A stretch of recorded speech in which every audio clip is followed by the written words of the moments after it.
Here we go. Sunday on ESPN, the start of NASCAR's the Cup from Chicagoland Speedway. 16 drivers take aim at winning the Sprint Cup Championship. Brett Keselowski, the top seed in the field of 16. For more from the Windy City, we send it out to Nicole Briscoe. And just as you say, the Windy City, of course, the win picks up for us. With Kyle Busch, 7-time chaser. Of course, the chase is nothing new to you at this point. However, this year the rules are entirely different. It's sort of like a March Madness elimination format. So how does that change how you approach this postseason? Well, it changes things a little bit, but not entirely. You know, essentially what now you do, you got to chase wins. You get wins, you're automatically moving on to the next round. But there's still the concept that's always been forever in NASCAR, which is the building of consistency and being able to have consistent finishes. So, you know, if you can run through the first 9 races with second place finishes, you're going to be able to move on, no doubt, because there's always going to be a guy that does move on without a win. So what's more important in that first round, get the win or avoid the bad finish? I think the first 2 rounds is just avoid the bad finishes, get your chase started off. Obviously, you want to build consistency.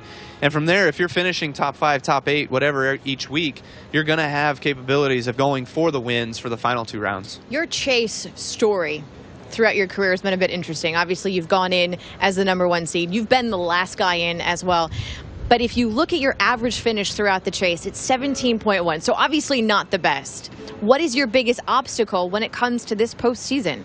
I think the biggest obstacle is just bad luck. I mean, reality sets in. You know, I mean, we've had bad chases start out the first 2 races. You've been eliminated.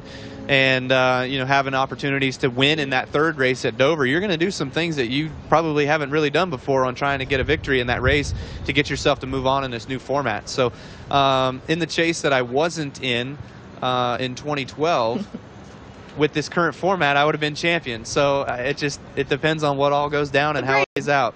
So we asked your teammate Denny Hamlin the other day after the race in Richmond, and without skipping a beat, when asked, what is your strong suit heading into the chase, he said, my pit crew.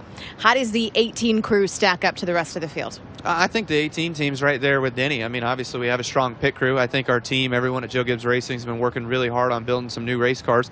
And we start this weekend. I think all 3 of us come to Chicago with brand new race cars in order to see how it fares and what all we're doing. You know, I think there's a lot of things we're missing on a little bit with concepts of setups or whatever it might be. But you know, we also have areas that we know we can be good at, and so we've got to be positive in those areas and try to take those strengths and win races, or just run up front and build on that consistency and try to keep building stronger runs throughout the chase. What is the more likely championship? Kyle Busch in fantasy football, or Kyle Busch hosting this trophy in Homestead Miami Speedway? Both. In reality, which one do I want to choose? I'm going to choose this one all day long. But my fantasy football team rocked it out of the park this weekend, 168 points in fantasy. So it's off to a good start for you. Yeah, my competitor only scored half as many, so we'll see how it goes next week. Maybe you can score a solid 48 this weekend in Chicagoland. There you go. That Best would be of good. luck to you, Kyle Busch, his 7th chase. And, of course, it kicks off this weekend at Chicagoland Speedway. Back to you. Back to you.